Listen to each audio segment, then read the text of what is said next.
Hi, I'm Dr. Derek Lee. It's my pleasure to talk to a fellow parent, Melissa Borchardt. Welcome. Welcome. Thank you. Thank you for having me today. All right. So this interview today is going to be a little different. Melissa and I are going to go a little bit back and forth. We're going to talk about our first exposure to scoliosis, i.e. when our kids were diagnosed with scoliosis. And we're just going to converse and go back and forth in terms of our journeys and how we kind of figured things out, what we tried, what worked, what didn't work. Does that sound good, Melissa? Yep, sounds great. Okay. Let's talk a little bit about Sydney first. Can you go into a little detail in terms of when she was diagnosed and what happened after that, how you kind of felt at that particular time? Okay. So Sydney was diagnosed at age 10 at her primary care checkup. We went there and we weren't really expecting anything. Sydney's always been a little thin, less than 5%, maybe in the 2% range. She was born a preemie, not too much, about 3.5 weeks early. So she's had some minor things come up, but not anything major. So we weren't really expecting this diagnosis.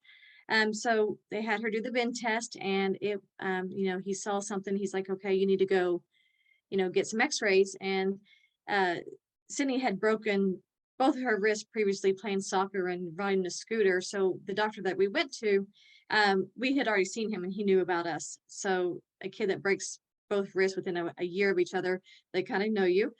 So we went to him and he said, the curve is about 18 degrees. We don't know if it's going to get worse or better because she's 10 at this time. If you just wait about 6 months, and then we'll follow up with orthopedic surgeons at the Children's Hospital here in Oklahoma City. So we didn't really think too much about it. We just went along with it, and we said, okay. And we had it in the back of our minds. We need to schedule, like in January, we'll schedule the appointment. So I started calling in October because I actually worked for the same university as the hospital was in. So I called in October and they said, you better start scheduling now. We went in January and her curve had progressed to 32 degrees. And looking on the outside, you really can't tell. Kids are squirmy. You don't really look at your kids too much when they're 10 years old.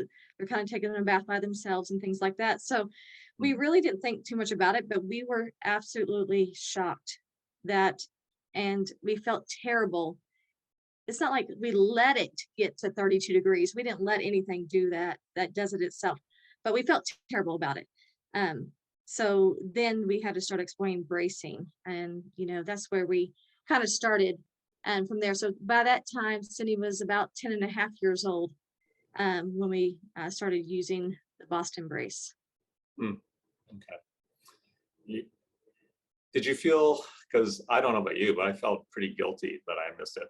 And I'm a chiro as well. So with my son, when he just turned 14, and our diagnosis, or his diagnosis, was basically he just had a cold that was persistent. So, standard chest x-ray, and that's when it came up. So my family doctor was the one to basically see it. I'm going, why didn't I see it before? But knowing everything I know now, I would be able to spot something like that in about 3 seconds, if you know what I mean. Right. But at that time, I'm going, oh. Then, of course, you trust the standard of care in terms of, go through the referrals to an orthopedic surgeon, and yeah, for sure. So similar for all parents. And now we're wondering what to do, and feeling guilty of not being able to intervene faster or sooner. Right. Knowing that what I know now, after, this being 7 years, she just turned 17. I would have asked for a brace at 18 degrees. I know they don't do it till like 25, but I think I could have told them, like, I know that I want to have this brace at 18 degrees. My mother-in-law actually had scoliosis when she's about the same age as Sydney. She ended up getting spinal fusion when she was 38 years old, because by the time she got done wearing that really hideous brace, the one that came up to their neck and that had the metal up there, she wore that when she was in junior high. And then it wasn't in surgical range, but being a pharmacist and standing on her feet for all hours of the day, she just couldn't take the pain anymore. So she ended up having spinal fusion when she was 38. Unfortunately, she passed away from cancer before Sydney's diagnosis. So we didn't really get to talk to her about it. And we, you don't know if scoliosis runs in the family. None of my husband or his sister didn't have it. So we really weren't thinking too much about it. And then, so we went down to the orthotics office, nice people, but they only do the Boston brace. And that's what we decided to get. And, basically we went in there and got fitted, and they said Sydney needs to be in this 23 hours a day. And, we waited about 3 weeks, got it, and we went back. And, Sydney's really thin. She's 10 years old. She probably weighed 60 something pounds, not very big. And so we fit her okay. And she was okay with it.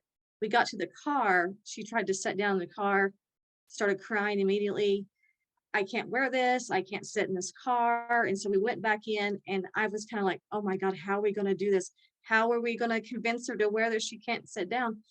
And they shaved a little bit more off, and we went back to the car, and she was okay.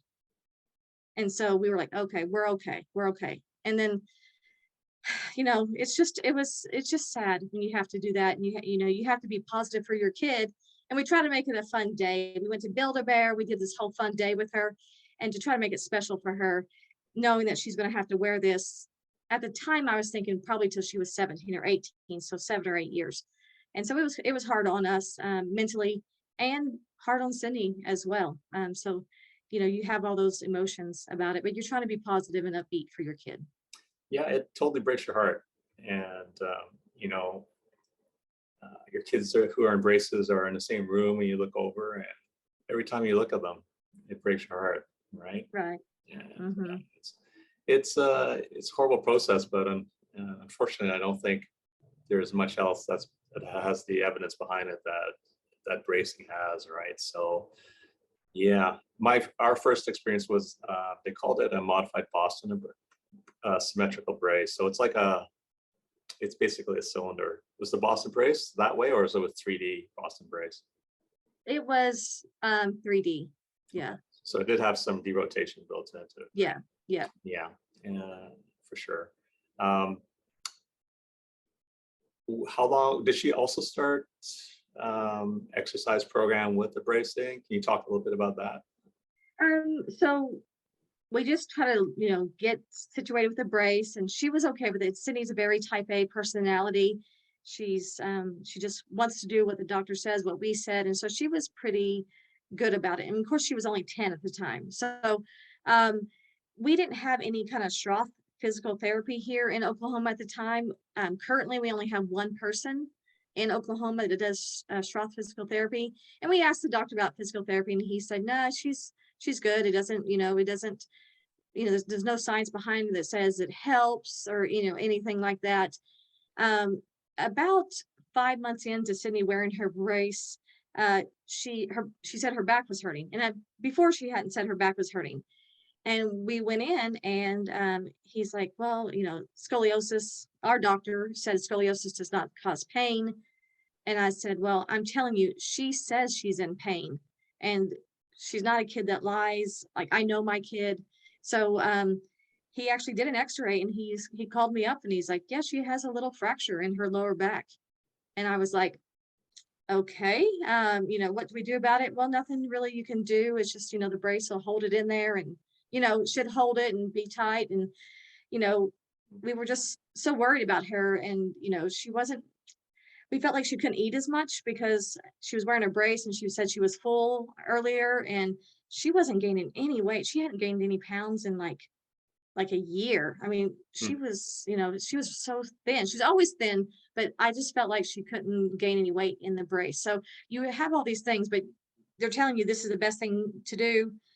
We're going to do it. And at the time, we didn't have any other parents to talk to because we were not involved in any kind of support group. I wasn't looking on Facebook. This was 7 years ago. So I wasn't really looking at Facebook. I was just kind of trying to do it on my own, and struggling with all the decisions. And so, that we did that for about a year, and then we started getting a little bit more serious about, okay, because every time we went back to the doctor, which we only see him for 5 minutes every 6 months, he Mm. would say, well, it's a little bit worse. We're still good. We'll see you in 6 months. And then 6 months later, same thing, 5 minutes. Cindy, you're doing a great job wearing the brace. We'll see you in 6 months. And I was like, what can we do within, what else can we do? And that's where we kind of started looking at other places. Right. So initially, for you guys, did they ever do, was there a time period for doing the out of brace x-rays? Was it 24 hours, 4 hours, 2 days? 24 hours is what he said. So Mm. we did do out of brace x-ray. I thought it would be silly to not do an out of brace x-ray. So I was just like, so we did 24 hours, but I don't know if that's still enough to let it settle or whatever. So, you hear people 24, 48, no, we're not going to do one out of x-ray, out of the brace. So you hear all these different things. And so you really don't know what to believe. You're just trusting your doctor and, in doing the process of what you need to do. But Cindy was doing okay with it. She was very compliant, and she really didn't have too much trouble. The only problem we had was buying clothes, trying to wear clothes and, going to the restroom. Luckily, her school was very good about, she had a friend, she'd go to the bathroom with her, take it off and help her put it back on because Cindy couldn't get it back on. And so they let a friend go with her to the restroom and strap her back in it instead of having to have a special bathroom or go up to the teacher's office or whatever. And so Cindy to go to the bathroom, she raised her hand and her friend knew to go with her, and it worked out. And so, all her friends were very supportive of her. She didn't really have any bullying or any, bad things like that happening because she was only in 5th and 6th grade. And so I think she was, it became a part of her, and they were supportive. Her friends and the school was really supportive. That's good. Yeah. So with the Boston brace that Sydney had, with the straps were in the back, right? Yes. Yeah. Okay. Yeah, which makes it difficult to, some kids wear it over their pants. They wear their pants over the brace so that they don't have to take it fully off to go to the restroom. Sydney didn't like that. She didn't like the way that felt. So she wore tights and she wore long shirts for multiple years. And if you looked at her, you probably couldn't tell that she had a brace on. But she wasn't really worried about, how it looked or anything like that. She was just worried, am I doing the right thing? And every time she went, it would say it's a little bit worse. And then she'd start feeling bad, like she wasn't doing enough. And she was doing all that we asked her to do. So she felt bad about it. She started getting anxious about, about a week. We would say, you have your x-ray in a week. And she would start getting more anxious about it. Like, I hope it's not worse. I'm doing everything I can. And then you would get there and it'd be like, well, it's only 5 degrees worse or 8 degrees or, and then you're getting up into the mid 30s and early 40s and their magic number is 50. I'm not looking for a magic number. I'm looking to see, and I knew it wasn't going to get better. I just didn't know how worse it was going to get. And so it was surprising me a little bit. And what plays a huge role is time, because time is critical. Time through this whole both our stories is critical because the timing of everything. It's when you catch it early. Who do you see in between when you brace? Because as time goes on, your options in terms of treatment narrow. Right. As you know. Right. Yeah, for sure. Yeah. I just want to say that with wearing a brace with boys, obviously, I think it's a lot easier. We'll wear baggy shirts or hoodies, that type of thing. It's a lot easier for them to hide it, type of thing, especially up here in the Great White North. Exactly. In Oklahoma, it's 105 degrees. And so when Cindy would go to summer camp, she couldn't go outside and play a lot because it was just too hot for her. So she did, feel a little bit set apart from her peers because she had to go in a little bit more than they did because she couldn't stand the heat with her brace on, and things like that. And of course, she got relief when she went swimming. She always loved swimming because she got a little bit of relief there. But we did that for about a year and a half, and we started, once we went back the third time and it was getting worse, we're like, okay, we need to do something different. So we thought about Stroth physical therapy. At the time, it was, we were going to go to Denver, and that was the closest place for the next Stroth. And they went, and insurance wasn't going to pay for it because we have an HMO. So this is going to be out of our pocket. And then we started researching more things, and then Scoliosis came up.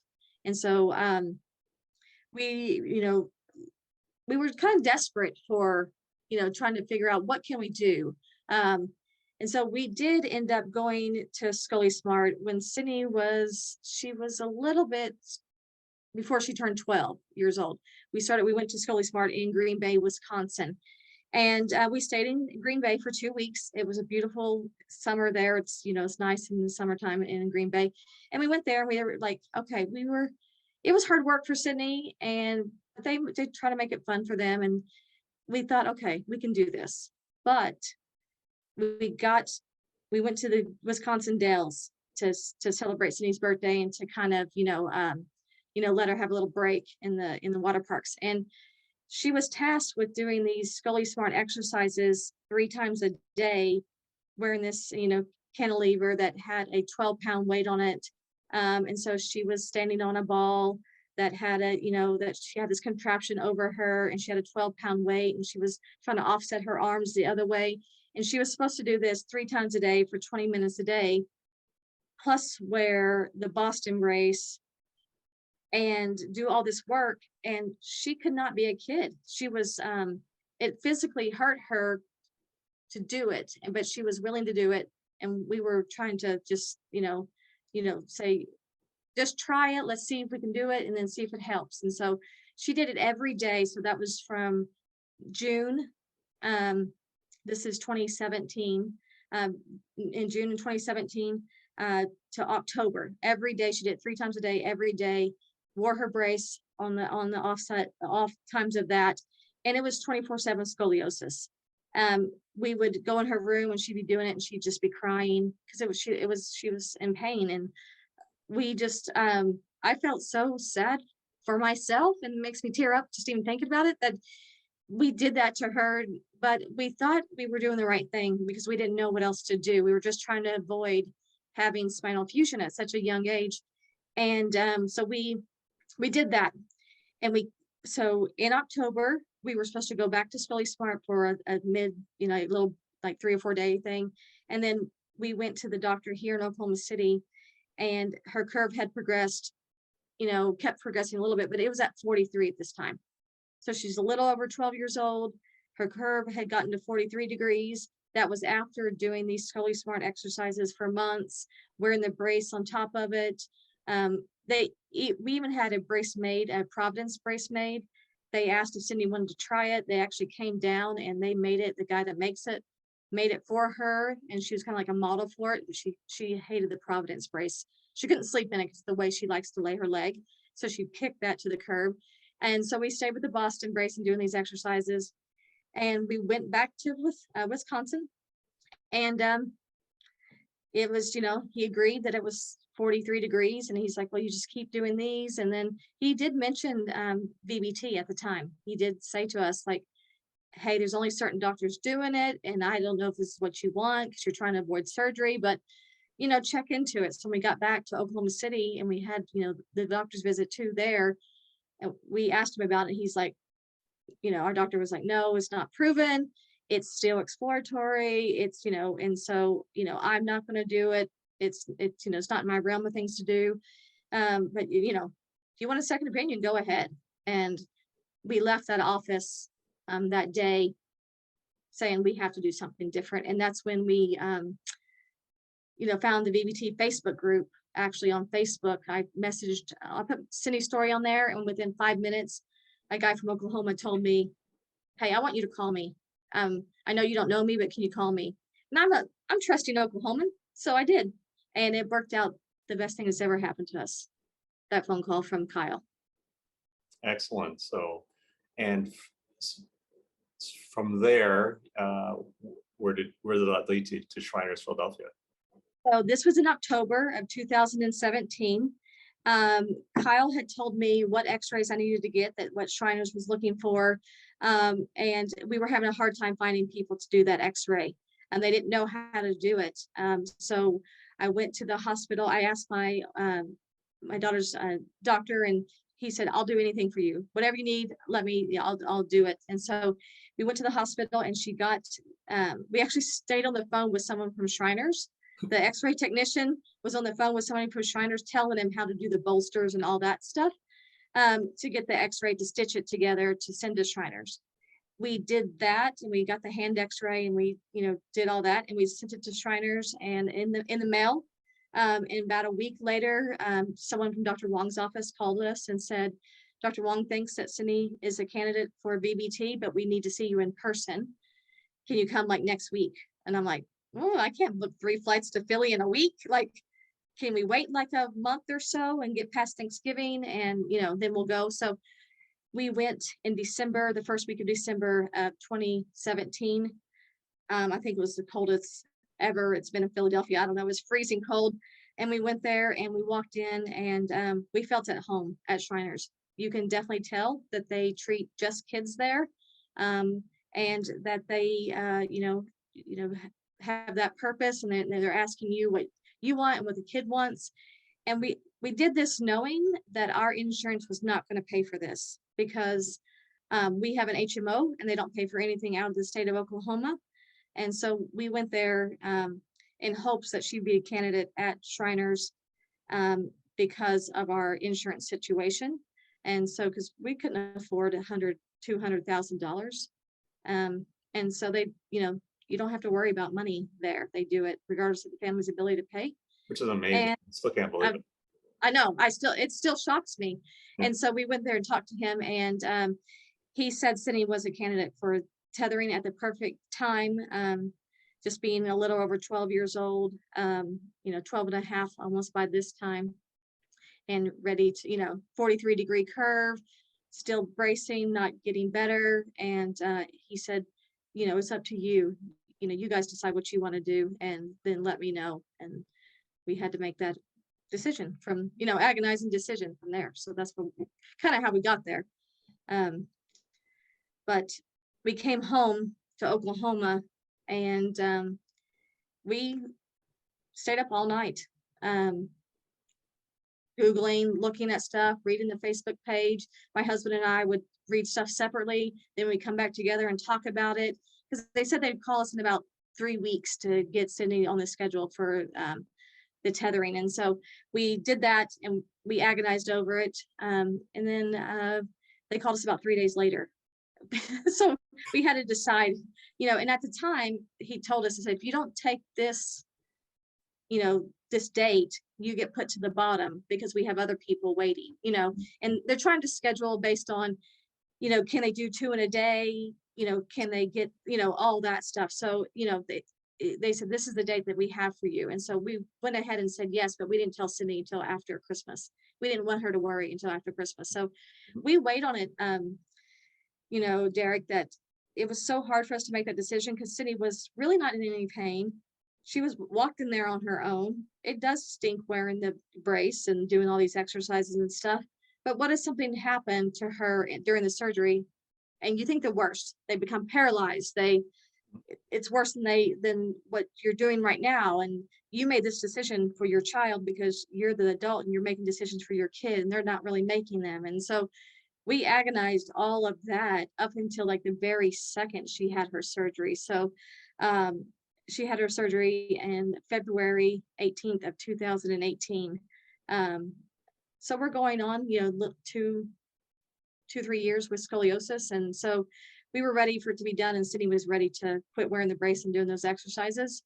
Mm-hmm. So she was happy to have the surgery, because they told her she wouldn't have to wear a brace anymore. So I think she was happy and nervous and scared, but happy too. Yeah, what a story, eh? Yeah.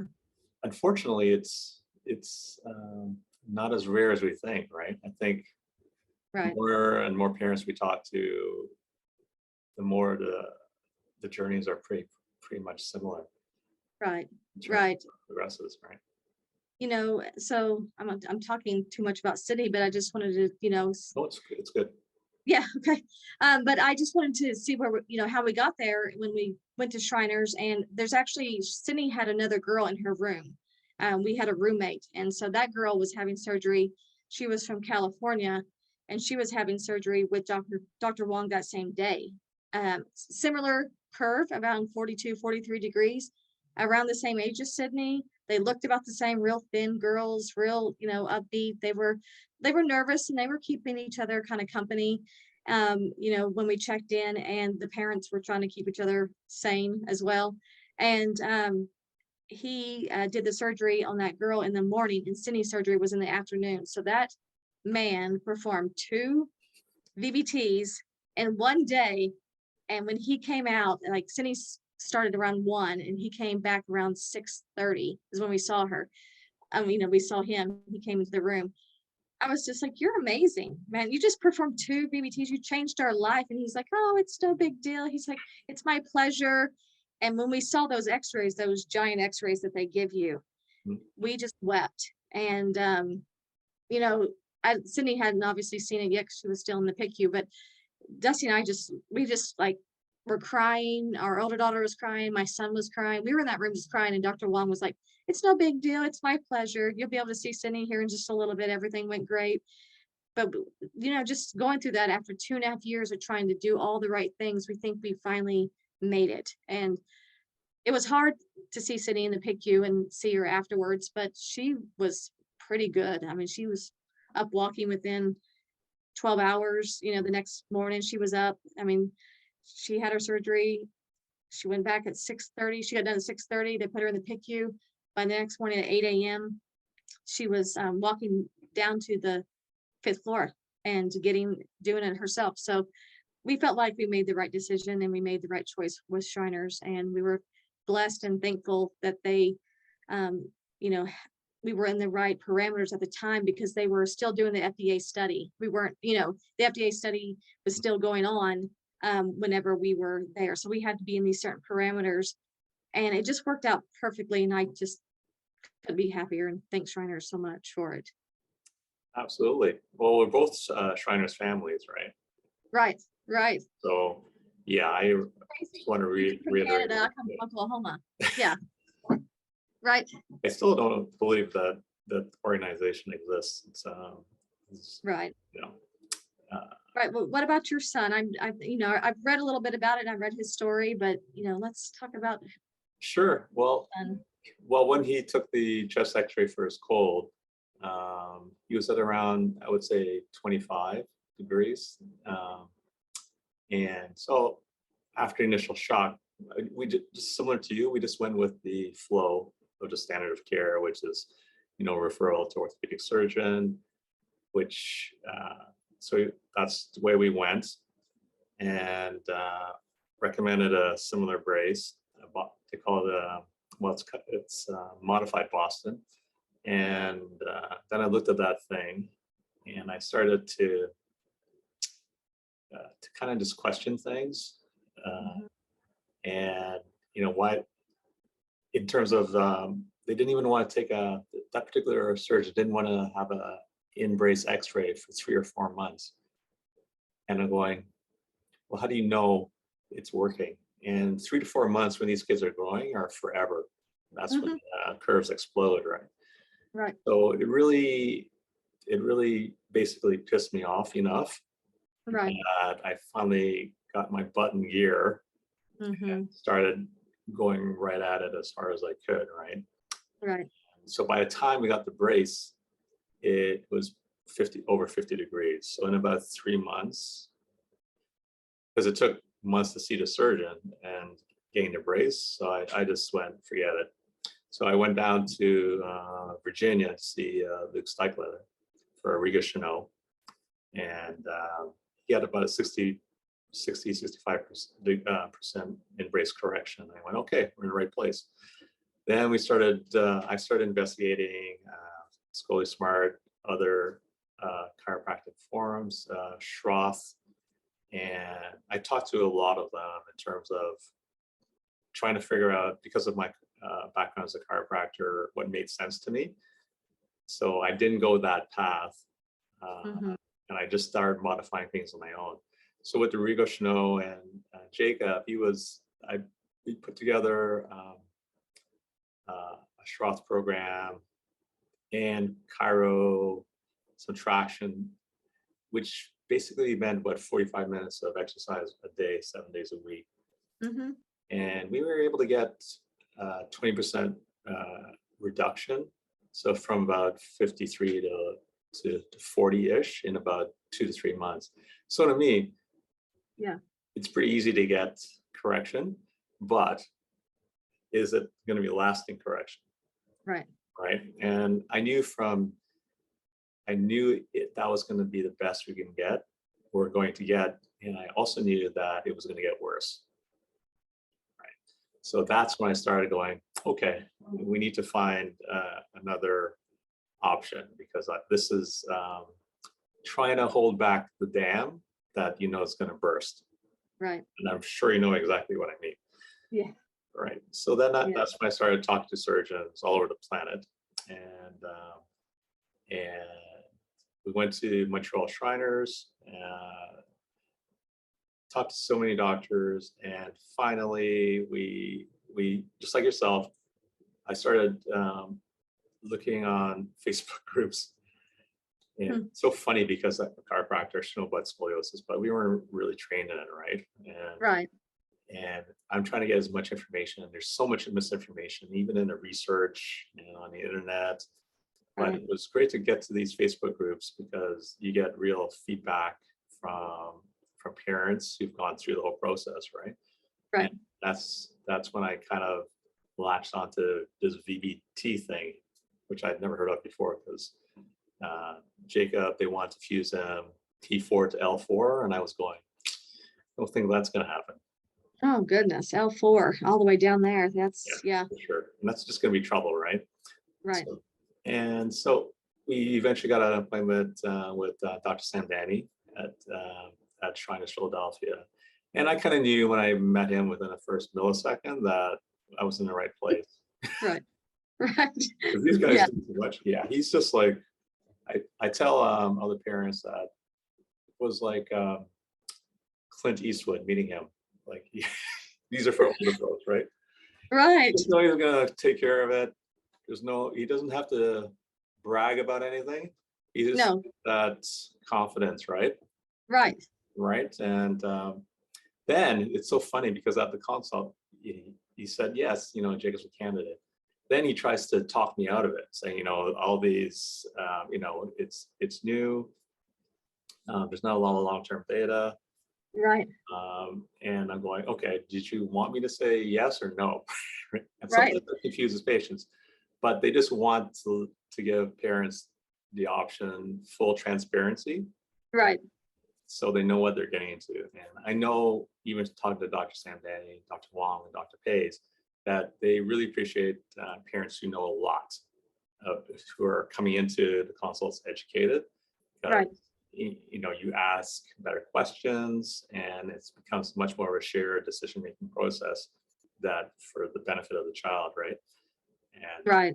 so once I realized what he was doing, and not trying to talk me out of it, Right. options, I'm going, oh yes, definitely. Then you feel like you've won the lottery, right? Right. I did.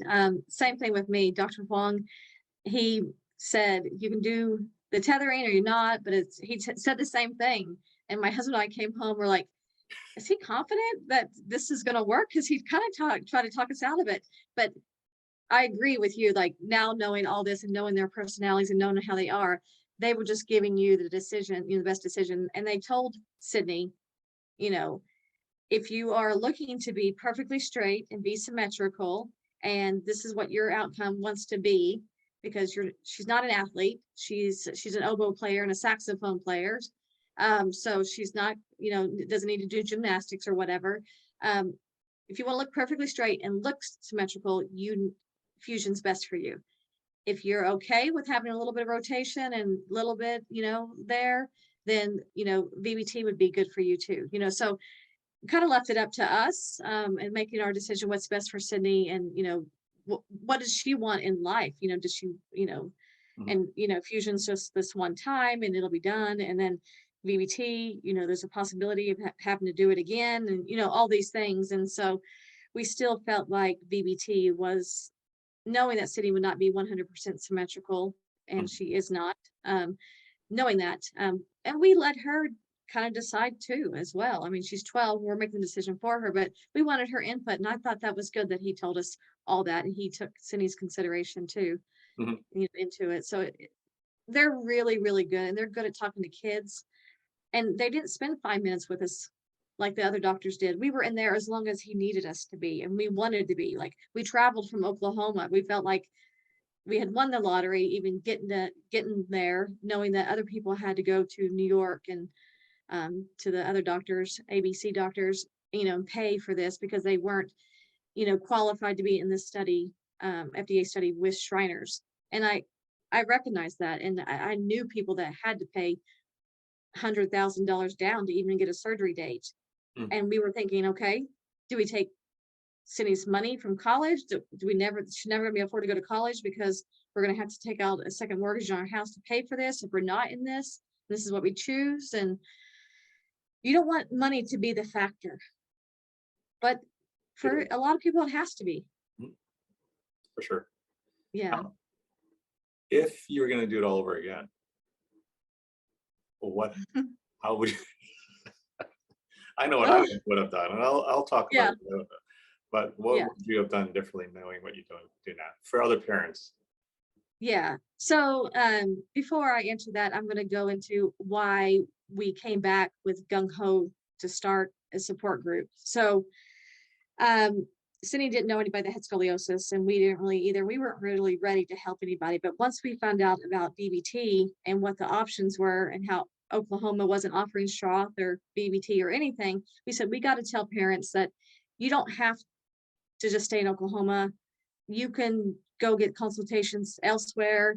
It is feasible, and we felt like we could tell them about Shriners because number one, our local Shriners here in Oklahoma City pays for our flights, pays for our hotel stay, pays for our Ubers to get there, and also insurance is not a problem. So I felt comfortable telling people that they could go get a second opinion, knowing that it's going to cost them minimal because I don't know people's money situation. So it's going to cost them minimal to even go there. Like, you just buy a Philly cheesesteak and that's all you need to pay for because the rest will be handled for you. So just go there. So I came back, and after Cindy, about a month after Cindy had her surgery and she was recovering and kind of went back to school, I was like, I got to start looking up how I can support people. And we found Curvy Girls. And Curvy Girls was not, they had a Oklahoma chapter. One girl was running it, but she was a senior in college and she didn't really have time for it. So she asked us if we wanted to take it over. And I thought, it's a national name. People can easily Google it. Let's start doing it. So I got Curvy Girls started. We started emailing news stations and Mm. papers and everything just to try to get the word out about BBT and what Shriners was doing and how we were so blessed by it. So that's kind of how we kind of started. And I kind of wish I would have known and gotten support from other parents earlier when Cindy's journey first started, because I think I would have been more educated. Like you said, this Facebook group is that we went on is real people and real parents. And we're not experts. I'm not an expert. I'm just telling you my story and how I got there, but I'm giving you opportunities to go somewhere else to get an expert opinion. And so we started this group and we grew it to 30, 40 girls that were in this group, and we've been running it for 4 years now. So would I do things differently? I don't know that it would have mattered so much for because we hit it right at the right time for Shriners in Sydney. 12 years old, she hadn't had her period yet, 43 degrees, thoracic curve. We got really, really lucky. And I wanted other people to get just as lucky. I didn't want them to miss out on their opportunity to have this done because they didn't know about it, because the doctors here in Oklahoma were not telling anybody about it. And I even went to as far as to go up to the hospital, and I dropped off Cindy's x-rays at the orthopedic surgeon's Just, office where she previously went. And I called him. I said, hey, Cindy just had BBT and I want you to know this and I want you to see the x-rays. And do you want to kind of follow along with her process? And he said, no, he didn't need mm, to because she was no longer his patient. mm, And I was like, well, and so I they knew me because I was a scoliosis. Cindy and I dropped off gift bags and we were there, and we kind of visited people in the hospital. And so he would walk in and he would see me and he would see Sydney, and I would say, "Hey, remember Sydney? She had BBT," and he was he wasn't the nicest about it, but he wasn't mean about it. But I was there like all the time until the pandemic. So I was kind of bold with all of this because I had nothing to lose. I wanted parents to get all the information. So it is surprising though now. He emailed me probably about 4 months ago, and he started doing BBT. He had his first patient after 4 years of me nagging him. He had his first patient, and it's so funny because the mom, she knows me. Cindy and I are kind of, I guess, known for scoliosis here in Oklahoma because she's been on TV and we've talked about it. And she was the national patient ambassador for Shriners. So we got a little notoriety, which helps our cause a little bit. And so more people know about BBT because of Cindy being on TV. And I would get all kinds of emails after that. So he started doing it, and he said, I wanted to let you know that I'm starting to do BBT now. And I was like, good for Oklahomans. So yeah, it's just kind of, but would I change anything? Maybe go back and definitely brace at 18 degrees, not wait till 25. And then I would also maybe try to look at a different brace instead of Boston, try to do the Rego. But was it available to me? Probably not. Did I have the funds at the time to go and search out the whole world? No. I would make some different decisions, but I think I would have got more involved with helping support people, earlier than 3 years later. But I'm so happy I've done it for the last 4. Oh, well, oftentimes when the surgery happens, people move on, right? Right. So it's pretty interesting that you came back after 3 years. And yeah, I did not move on. I'm still not moving on, Derek. I've got the same issue as you anyway. Yeah, so we're very blessed by Shriners, and I know that there's a lot of good surgeons, and orthopedic surgeons they're different types of people. It's just, we have our experience with Shriners, and so that's what I get to speak about. And with Cindy being the national patient ambassador for Shriners and them highlighting VBT this whole year, I felt a weight lifted off of me that it wasn't all on me to tell everybody about it, because they were going to see it naturally through, especially here in Oklahoma, with Cindy being, they did a few news stories about her going to the Rose Bowl parade and her being the national ambassador. And, I reached out to the news stations to tell them that, not to brag on Sydney, but to tell people about VBT. And so they did all these stories. And so we would get people talking to us, and we would say, okay, now you have these options. There's a guy in Kansas City doing it. There's a guy in Missouri, Hornschmeyer in Missouri does it. You can go to Philadelphia. You can go, to ABC. You have options. And so I was able to help, start them on a path faster than whatever I got. I had to learn it all on my own. And now I help anybody. I probably talk to scoliosis moms or somebody around scoliosis 5 days a week. Just to help people so they can get on that path. And 3 or 4 of girls here in Oklahoma that I know went to Shriners and had VBT. A couple of them were too, they were too grown fully, so they had to go to doctors ABC. But would they know about it from the doctors here in Oklahoma? No, they wouldn't have known about it. They would have just been bracing still and then had fusion at 50 degrees. And these girls are doing great. And we have many girls that had fusion and are doing great too. There's so many options, but it's your, I think it should be your decision along with the doctor's decision, and not, they should tell you all options available. And so if not, parents like me and you and other people will. If they don't want us to, they probably should start doing it themselves. For sure. That's how I think. No, I totally agree. And I think it's timing and it's the options, right? And if I was going to do it again, I think I lucked out like you. It's just the timing. And Jacob, I knew he was a late bloomer, so that bought us some time, right? But for parents who are going down this path, to me, it's earlier the intervention in terms of don't wait for curves to get to 20 degrees. Right. You should start already planning. I would say, plan for the worst, hope for the best. But you should already start shopping for surgeons who just don't fuse, perhaps, right? That Right. can do VBT or other options, so you're not stuck in one path. Right. Because I know typically if it's brace, wait, and if it gets bad enough, you fuse. Yep. But if you can drop options in there like non-fusion and VBT, then why not have that option, right? So start early, consult with surgeons that do multiple techniques, right?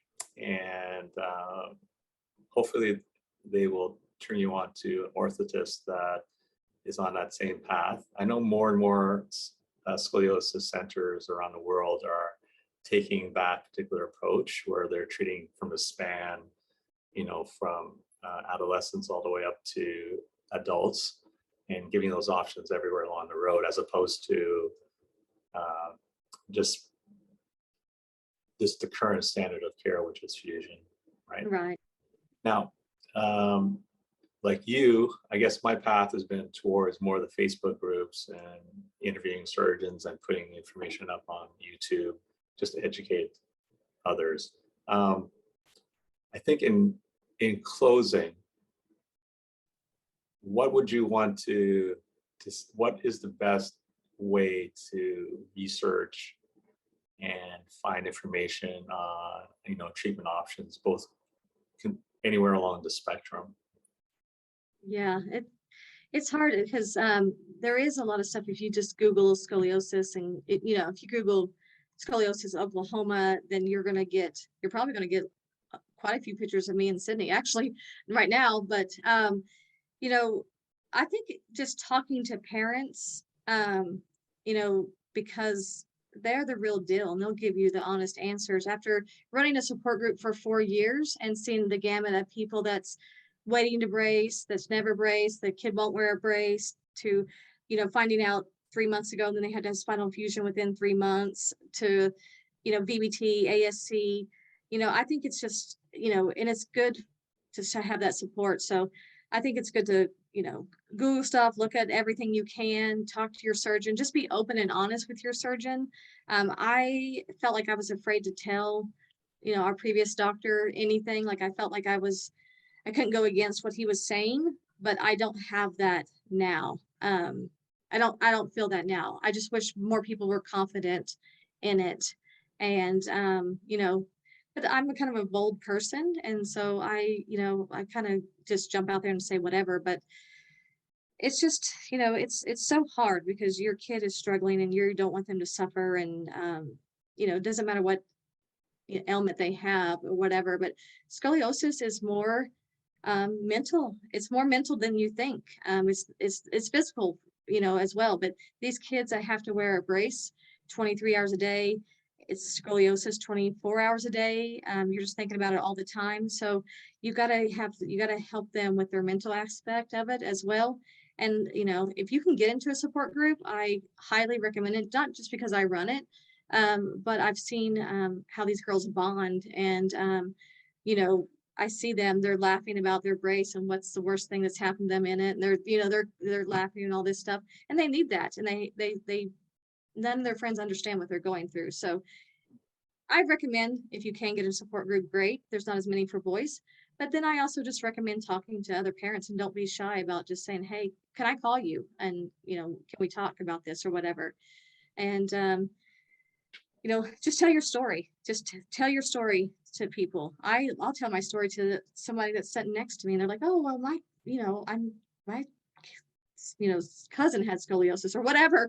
I tell my story no matter where we go. But they're probably sick of me, actually. No, it's we need folks like you for sure. All right. Yeah. All right. I think, Melissa, thanks so much for your time. Thanks for sharing your story. And we're just going to, together and with all the other parents, we're going to get the word out and support each other from now on.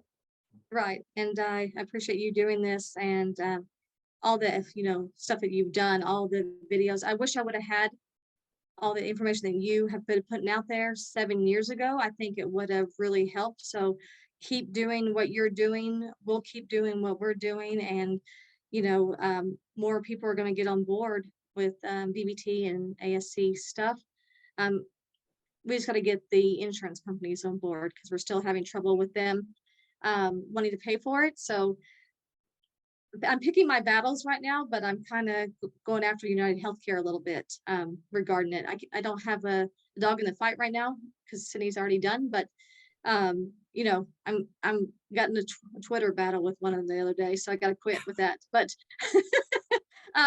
yeah, so just don't take no for an answer. Go seek second opinions, third opinions if you need to, and just know that there are organizations like Shriners that you can go to that, regardless of your ability to pay, they will they'll help you out, and so that is amazing, just amazing. So thanks, Derek. Oh, thanks you, Melissa, and great chat. We got to do this in the future. Yes, sounds good. Okay. Enjoy the rest of your day. Thank you. Thank you. Bye.